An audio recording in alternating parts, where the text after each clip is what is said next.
If you like the video, make sure to like, subscribe, and comment.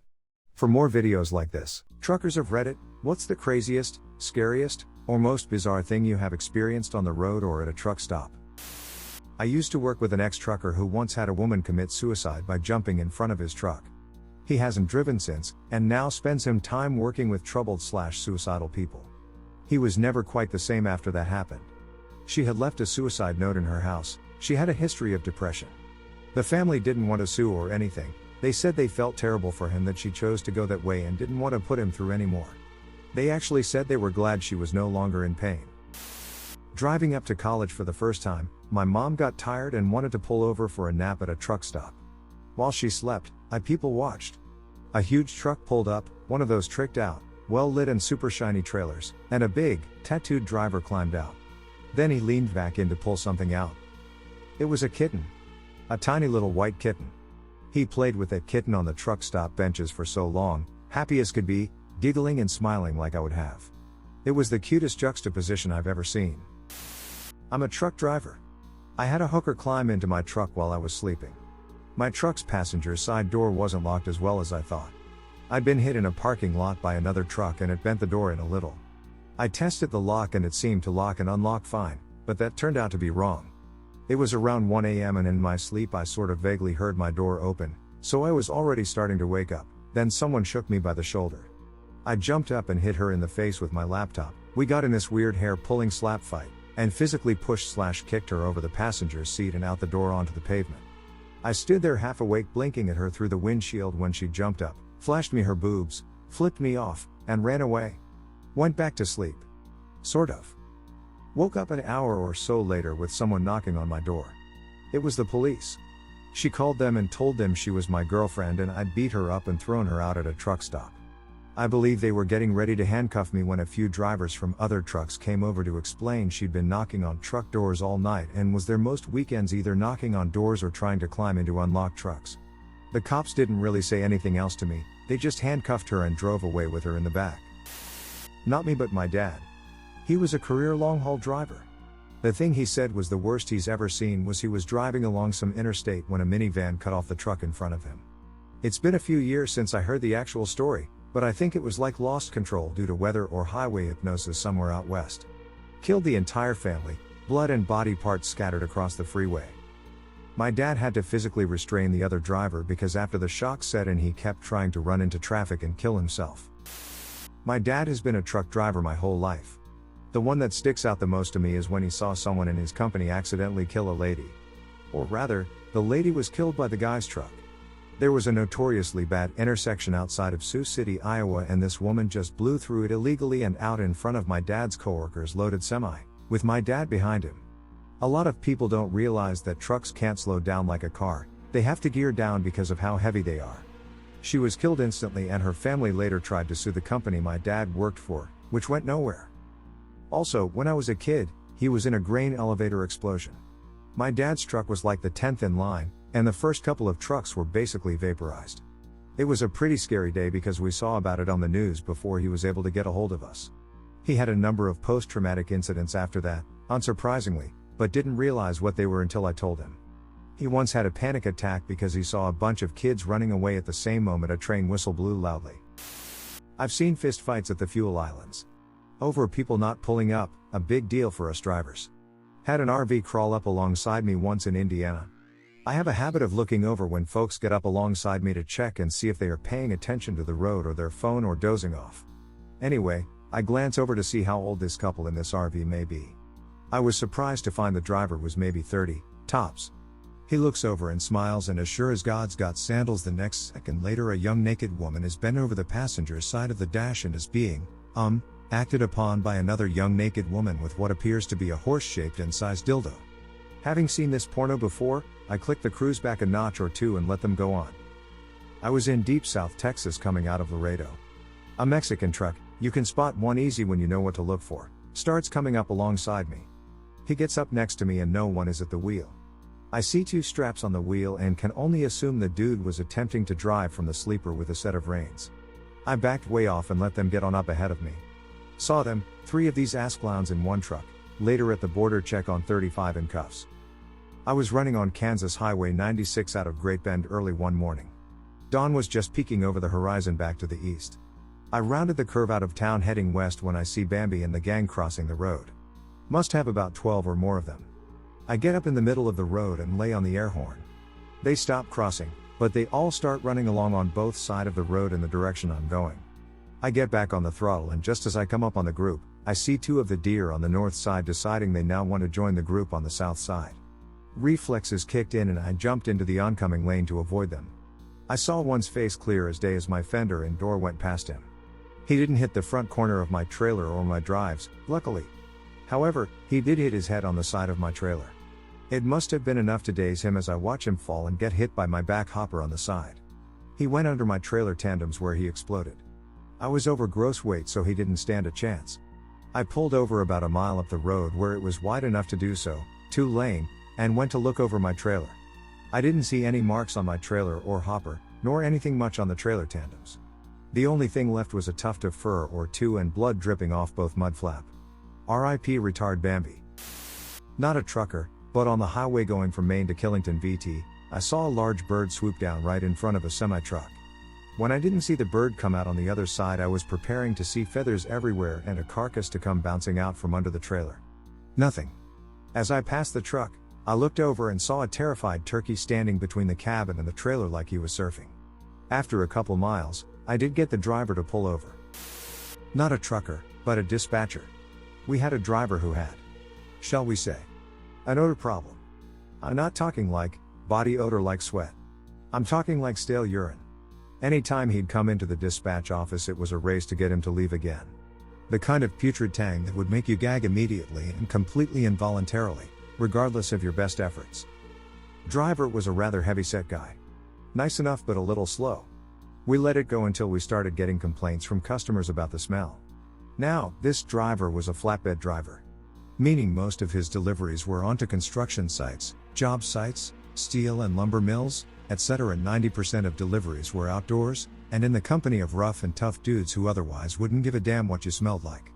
We'd get a couple phone calls a week from a job foreman saying that they wouldn't take this guy onto their site anymore because even outdoors, the smell was too bad for the workers.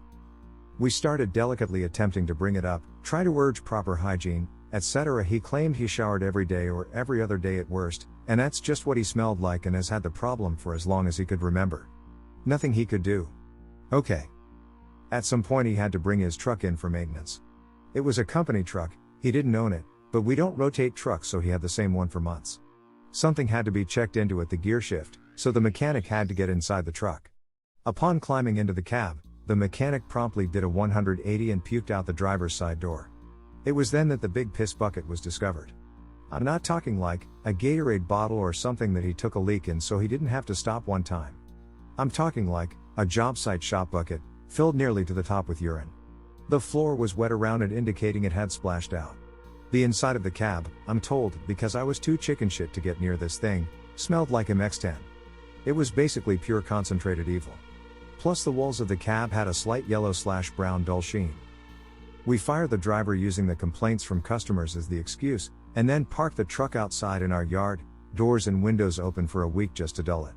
Then had a guy with a ghetto pieced together hazmat type suit, rubber gloves, rubber boots, mask, rain slicker, etc. go in and basically douse the whole thing in bleach and cleaners. No matter what they did, they couldn't get rid of the smell. That truck sat outside in our yard for a full year, windows and doors standing wide open. Rain, snow, blustery wind. It just sat wide open to the elements. One day a year later, the boss decided to close it up and see how it was. Just as bad as the day they tried to clean it. He scrapped the truck a week later. I work in sales and deal with different shops that service Class 8 trucks, and a couple of weeks ago one of my customers got a call from a trucking company they service, asking if they could tow in a truck to keep on their lot while they found a company willing to handle the mess inside. It turns out that the driver pulled into a rest stop and killed himself with a gunshot to his head. This was a sleeper truck, one that the driver sleeps in, so it's possible that he was dead for quite some time before he was found, since you couldn't see into the back area of the cab. After getting towed in, the truck sat in the service department for about a week, with the windows all covered.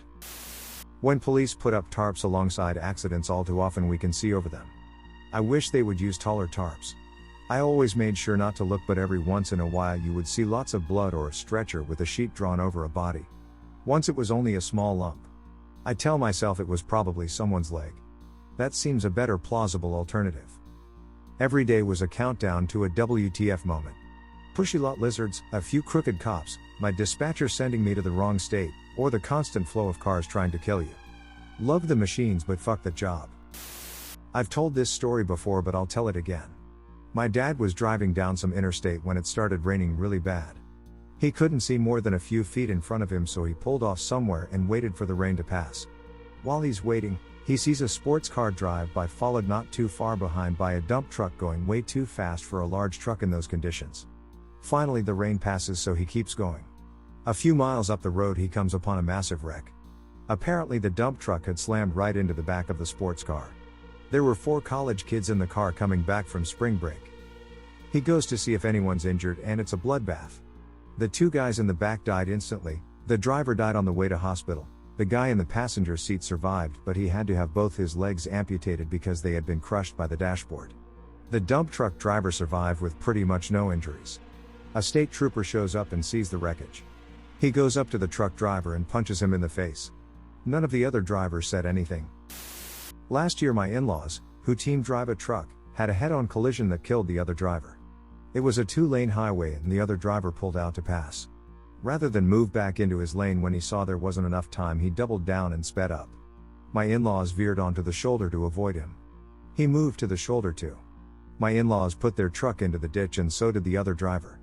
They hit head-on in the ditch hard enough to tear the engine out of their semi-truck. It was almost like the other guy was trying to kill himself. Thankfully the RCMP explained to them that when drivers are faced with something like this, they tend to stare at the hazard and instinctively steer towards what they are looking at. Bonus fact, they were hauling explosives that thankfully did not explode. When I was getting my forklift certification, I met the trucker lady who told me this story. An agricultural company was filling her trailer full of lettuce. It was in a huge lot where they were filling lots of trucks, so the whole thing was being coordinated by these 2 managers. They were husband and wife. It was a rush job, so there were forklifts zipping about, full steam ahead. They fill up her truck, she leaves, and later that day she keeps getting calls and CB messages being passed around that they can't find the wife anywhere. They thought she had left her husband and taken off with one of the drivers. No one knew anything. When they finally unloaded her truck, they found what had happened. The wife had got caught in front of a forklift as it was loading a giant crate of lettuce into the truck. It had carried her all the way to the front of the trailer and crushed her against the inside. Definitely dead. It was a really sad story, especially as the trucker lady described how destroyed the husband was. I was not prepared to hear it at 7 a.m. on a Saturday before 12 hours of forklift certification. Spent the past 10 years as a truck driver, so I've had my share of stories, but I'll share the strangest. Coming out of our Washington State terminal, I was asked to take one of our drivers to Southern California. Not a big deal, I've done it before, but let's meet our friend Gibson. You see, Gibson here seemed very normal, cheerful, and a delightful person to keep you company while talking your ear off. However, this all changes once the sun went down. Gibson here turns to me and says, "Hey, can you pull over for a second? I need to ward off the snake people." This is where my brain doesn't quite process this, and I say, "What?" He repeats the same line, and here's where my spidey sense tells me if Gibson doesn't ward off his snake people, I'm going to have a bigger problem than this guy's cookie getting flipped. So I pull over and he gets out. Now here comes the weird, he does this dance in front of my headlights. All I can say is he certainly does his snake warding dance. Now here's my dilemma. This guy obviously has a few fries short of a Happy Meal, but I was asked to drive his ass to SoCal, California. Unfortunately, I think too long about this, and Gibson is sitting again next to me in the passenger seat as nothing has happened. I drive 1,200 miles without stopping, and Gibson gets to his new truck in SoCal, and I never give another person I don't know a lift. Ever. About 17 years ago, my dad was a bait fish hauler who made runs from Arkansas to the Northeast and Midwest. At one point while he was in Ohio, traffic came to a dead halt accident right up ahead of him. A car had been barreling down the highway and drove right under a truck and hit the dot bar. Dad noticed the smoke, figured it meant a fire was starting up, so he jumped out and ran up to the back of the truck where a bunch of other truckers and some drivers were. An engine fire was indeed starting, and there were 2 kids in the back seat of the car, real disoriented from the impact. The back passenger window was too small in the car for them to smash open to get the kids out, so they had to go through the front passenger window. Dad was the only one with a small enough frame of the group willing to climb in, so he did. Unfortunately, the driver was too stupid and hadn't been wearing a seatbelt. He'd been decapitated and his body was laying over on the passenger seat. So my dad had to climb over him, between the front seats, and pull two kids who were basically dead weight out. He managed to do so. Car was mostly engulfed in flames about 15 minutes later. They handed the kids off to an elderly couple who took them back to their car and cleaned the blood off them and gave them some sandwiches they'd packed. State troopers got there a while later, took statements and all that from everyone. The state boys went back and checked on the kids. They were mostly fine, just a little shook up. The oldest one was a little girl, and Dad had to chuckle at one point, when the little girl said Mama's gonna be mad at Daddy this time. Made him wonder what other boneheaded moves the dude had done in the past. I remember when Dad came home after that run, he had a styrofoam ice chest with him that had his clothes in ice water. Those clothes had just been absolutely drenched in blood. Luckily, all came out in the wash, which was good with him because it was his favorite jeans covered in blood. My uncle was a truck driver for many years. He doesn't share a lot of stories, but he told me this one night while we were drinking beer. He spent several years doing cross-country trips, often loading up his trailer in the middle of the night. While he waited for his trailer to be loaded, he'd make his way over to a nearby truck stop, have a late night meal, and shoot the shit with any other drivers there. After a while he would make friends with drivers that were on a somewhat similar schedule. He befriended this particular guy that he would run into about once a month or so. He said this guy was massive, a huge guy. My uncle is kind of a wise ass that can get annoying really quick. He said this was the one guy. He knew that when he crossed the line and agitated him, it was time to go. Anyway, he runs into this guy every so often, and they shoot the shit and kill time while their semi-trucks are getting loaded up. One night the guy invites him back to his semi. He wants to show him something he's built in his semi. This guy's semi has a sleeper on the back, so it's pretty big. Basically it's a semi-truck with a small room right behind the driver to sleep in. My uncle is intrigued by seeing what kind of custom work this guy has done in his semi, so he goes along with him. Once there in the truck, the guy show him what he's built in the sleeper of his semi. It's a big heavy-duty box. Apparently it has hydraulic arms on either side so he can open and close it with the push of a button. He says once he pushes the button it seals shut, can't be opened. My uncle is kind of weirded out by this and cracks a few jokes about the box. The guy starts to get a little agitated. My uncle realizes this and decides it's time to leave this guy's semi. A few months later he finds out that the guy was a serial killer stuffing truck stop hookers and others into this custom hydraulic box.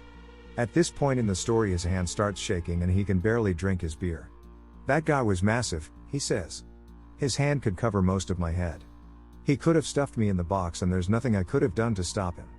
Or shit, maybe there was someone in there already. He says he still has nightmares about it years later. My grandfather was lifelong driver for CF and he was once stuck in a fog bank in California. Sitting there idling near the rear of the line, he could not see why traffic was stopped, but listening over the CB he learned there was an accident about a mile ahead.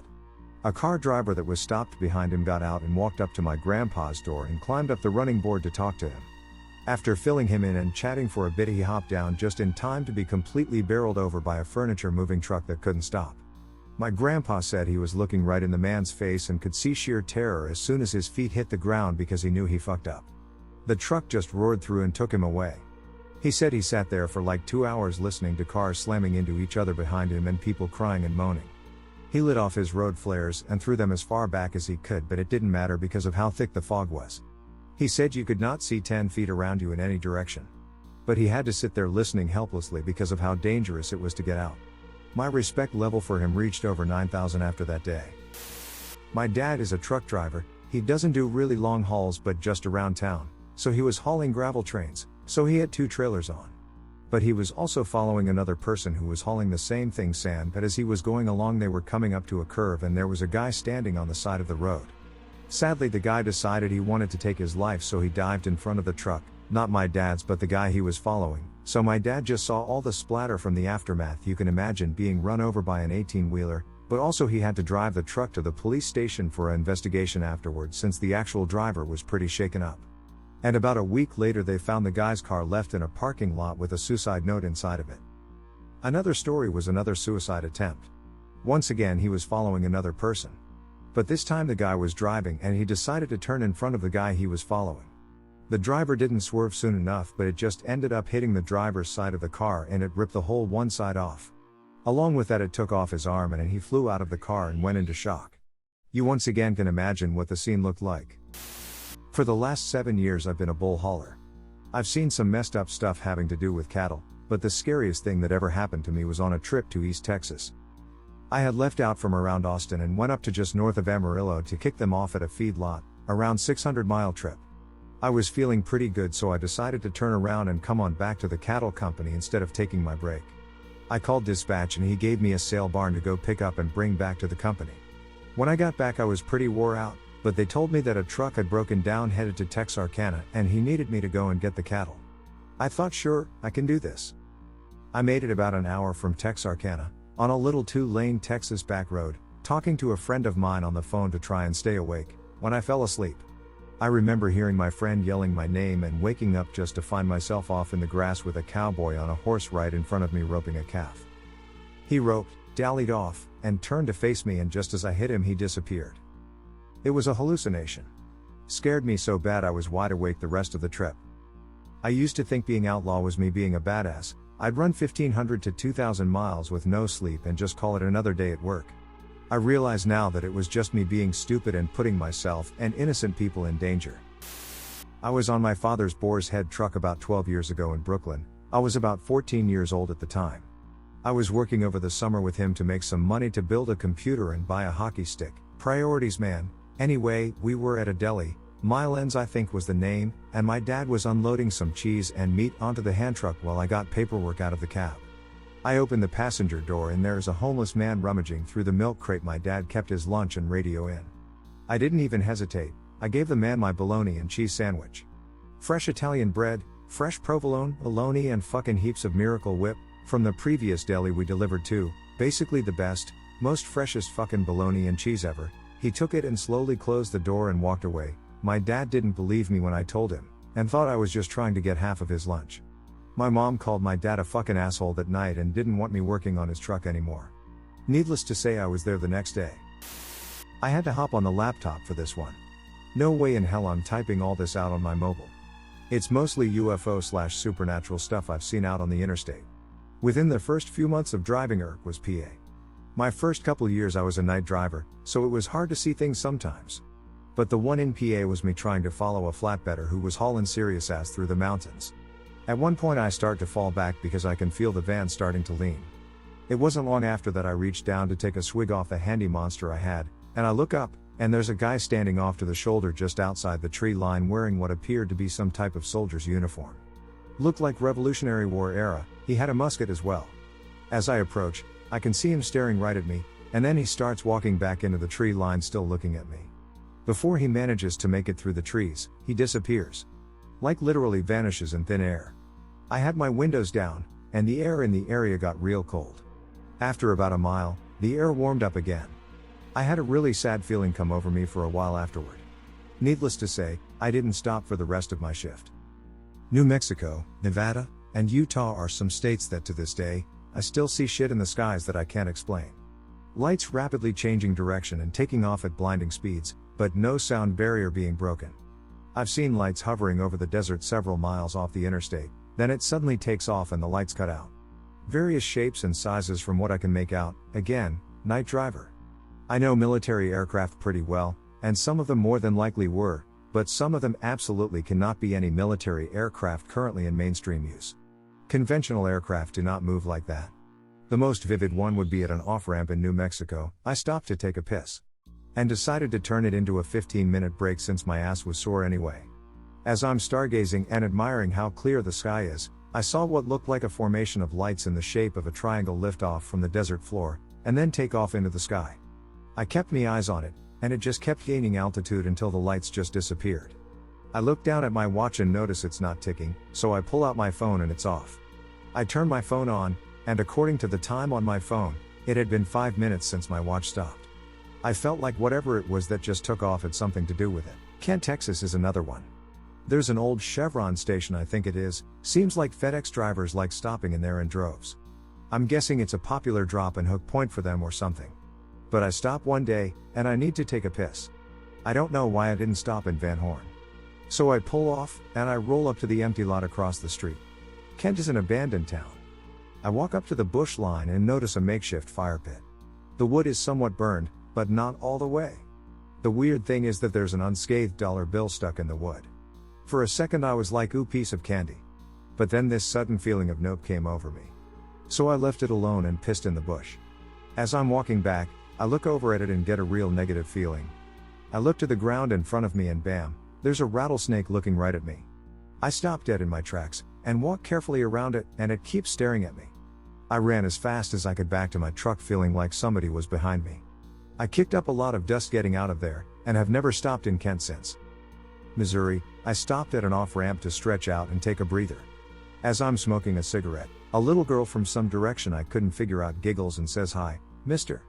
My initial reaction was, the fuck is a little kid doing out here at this time? So I talk back and say hi. She then responds with, "My mommy says you'll be okay, don't worry." Now utterly confused, I ask her what she means. No response. Then suddenly I feel like somebody is standing next to me, but it doesn't feel negative or bad. Just feels like somebody is right there next to me. Since it didn't have a negative vibe to it, I just finished my cigarette and left. Later on down the road, I realized that I forgot to fuel up at my last stop when the warning light came on. So I scrambled to look at my GPS and find the nearest truck stop. I find one and set the course. As I roll up to the truck stop, my truck starts sputtering and I barely make it to the fuel line before the truck starts dying. I ran out of fuel right as I got on the fuel line. It wasn't until I was fueling up that it occurred to me what the hell happened at my last stop. I've had many lot lizards try the good time routine with me. One in particular got up on my truck and started talking to me. Her breath was pretty bad, not something I wanted to smell as I'm doing my logbook getting ready to shut down. She tells me she'll give me the best blowjob I've ever had, and for a second, I think about it. Nope. Then for some reason she reaches down her spandex shorts and scratches herself deep. Her hand comes back up onto the door and I can smell the most rancid crotch rot my nostrils have ever been blessed with. As politely as I could, I declined her services and told her that I really needed to get some sleep. She smiles and wishes me a good night, then hops on another driver's truck across the way. 10 minutes later, she's in his truck and it's not long before you see the cab rocking. I ate my granola bar and noped the fuck out to the sleeper and went to bed. One occasion in Arizona, a WTF moment. A lady was begging for money, which isn't uncommon at truck stops. She gave me the whole sob story of her boyfriend left her, she didn't have a job, lost the apartment, her 2 kids were hungry, and she didn't know what to do. Me being a social creature, I let the conversation go on for some reason. To make it short, she was molested by her father as a child, raped on several occasions in her teen years, and then found a lesser of an evil boyfriend who tried to get her into drugs, got her pregnant, and beat her all the time. I hear that kind of stuff all the time, but just in case she was telling the truth, I gave her what I had in my pockets. It ended up being $40. She broke down and cried right there, and then I started to wonder that maybe she was telling the truth. She walked away after some more small talk. I go inside to get dinner, and bigger than shit, I see her with 2 kids that look as sad as can be getting dinner. They all look depressed. I knew then that she wasn't lying about anything she told me, and I felt a lot of remorse for not doing more. So I told the waitress to put their meal on my tab. The look on her face when the waitress said their meal was being paid by somebody else was a look I'll never forget. Not a trucker, but used to frequent truck stops and rest areas, mainly throughout Florida, driving to various ports for research surveys. One night I stopped at a visitor's center to take a shit. It was empty, so I just chose a clean stall, started doing my business. I hear the restroom door open and someone comes into the stall to my left. Doesn't latch the door or pull their pants down, just sits down. It's dead silent, and after about 30 seconds the guy speaks up and says, "See, can I suck your..." I am thinking WTF, and respond with a simple no. After what seems another 30 seconds of silence, this guy pipes up again, "Are you sure?" "Yeah, I'm fucking sure, fuck off." I began aggressively tearing toilet paper from the dispenser, a nice spin and aggressive rip, and I heard the guy scamper out of the bathroom. I didn't see any cars in the lot before or after I went inside, so I guess he just hangs around outside somewhere waiting for dick. As a little girl I used to go trucking with my grandpa a lot. I loved it. We would take his Springer Spaniel Sally, wake up at 5 a.m, grandpa would get coffee for him and a sprinkled donut for me at Casey's, Midwest gas station, load the truck with feed at the elevator and hit the road. My grandpa had his own trucking business, so he just took the jobs he wanted, so we would usually take day trips. He didn't usually take jobs that required him to go overnight. 2 things stand out with me. One time in the early morning, when it was still dark out, we had barely gotten far, about 30 miles from where we left. Grandpa got on the interstate and 5 minutes later he started to brake and cuss, then we hit something. A lot noise and the feeling of running something over happened. He hit a cow. A cow. A whole bunch of cattle had gotten out and were all over the interstate. He radioed some other truckers and we got the police there. Blood and guts everywhere. I was traumatized. I still don't eat beef to this day. Another time, we stopped at a rest stop in Minnesota somewhere. I was waiting outside of the men's bathroom for my grandpa to come out. Sudden a very creepy old man started to talk to me. I was about 9, I knew not to talk to strangers. He just kept asking me who I was with, did I want to see his cool red semi, he had snacks. Finally my grandpa came out and grabbed my hand. The old guy looked shaken up. My grandpa is 6'8 plus 215 pounds and tatted, he's a gentle giant but looks scary. This old man and my grandpa get into a verbal argument and the creepy old man pulled out a knife. Nothing happened but it scared me a lot. They threatened each other a little bit and then the old man left. We ran to the semi and sped off. Nothing too crazy but just some less than fond memories from my trucking days with my Opa. I've been an OTR truck driver for about 4 years now and have some to add. My wife and I were parked at a pilot truck stop in California along the I-10 and we're eating in the front seat of our truck, just people watching. We noticed this truck pull up to the scale and watched as this huge shirtless fat guy opened his door and took his tiny dick out and just pissed all over the place. He looked around after he was done thinking no one saw but we did. Another somewhat funny story is my wife was driving on a city road in Denver and we were bobtailing. She was driving 10 miles per hour over the speed limit in this back road and this pigeon was just standing in the road. Well, she didn't notice it but I did and told her, and just as I did she ran him over. I looked in the mirror while it happened and saw a huge puff of feathers fly up. The guy in the car behind us ended up catching up to us a stoplight and was almost in tears laughing. Because I'm on my 30-minute break, I'll write a couple more. I like to call my wife the hunter because she has a streak of running over animals since she drives nights. We were on Back Road A in Kentucky by Bowling Green headed to a truck stop and we approached a deer off the side of the highway. We were a little cautious so my wife drove in the middle of the road so we didn't have to get too close to it. Well, the bastard ended up running into the side of our straight truck and I'm assuming we ran its head over, because when we got to the truck stop the whole side of our utility box behind the rear tires was splattered with brain matter and blood. My wife has hit 3 deer, a possum, a raccoon and 3 birds. Hell, we still have blood splatter on our right door from one of the recent ones that flew into our mirror. This one was pretty crazy. We were driving on a highway in the mountains headed to Utah. It was the middle of the night and I happened to be driving. I got passed on a curve by another semi-truck who eventually got into the right lane. Well, I have no idea if he was texting or falling asleep but he swerved to the right and almost went off the side of the cliff. Lucky he swerved about a foot from the edge and I'm pretty sure he shit his pants. Not a driver myself, but my dad and some of my friends were, plus I worked at a factory shipping department for a while, which is a great place to hear truck driver stories. I've heard a bunch, but here's 3 that stick out in my mind. Story 1. This one is how my dad lost his job. He worked for an owner-operator, let's call him Larry, that had 3 trucks, one for himself, one for his brother, one for my dad. Well, Larry was out on a run, I want to say somewhere in the south because they made a lot of runs that way, but I'm not for certain. Anyway, Larry was stopped at a stoplight, the light turns green, and he starts to pull through the intersection. Some guy coming the opposite way blows through the stoplight, T-boning Larry's truck. The car went under the trailer, crushing the driver and killing him instantly. Well, that's a pretty fucked up thing to witness on its own, right? Larry struggled with PTSD after witnessing that. But here's the real fucked up part of the story. The guy that died was married with kids. The family brought suit against Larry and the court ruled that since he was a professional driver, he should have seen the guy about to run the red light and stopped, thus preventing the accident. Never mind the fact that this guy was driving way above the speed limit, something like 60 miles per hour in a 35 miles per hour zone, and was nowhere in sight when the light changed and Larry started to move forward.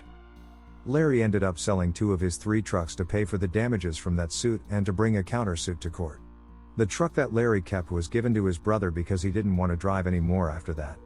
No idea what happened with the countersuit. Dad kept in touch with Larry for a little while after that, but Larry felt really bad about needing to sell Dad's truck, and the whole accident in general, so Dad just kinda left him alone and eventually lost contact.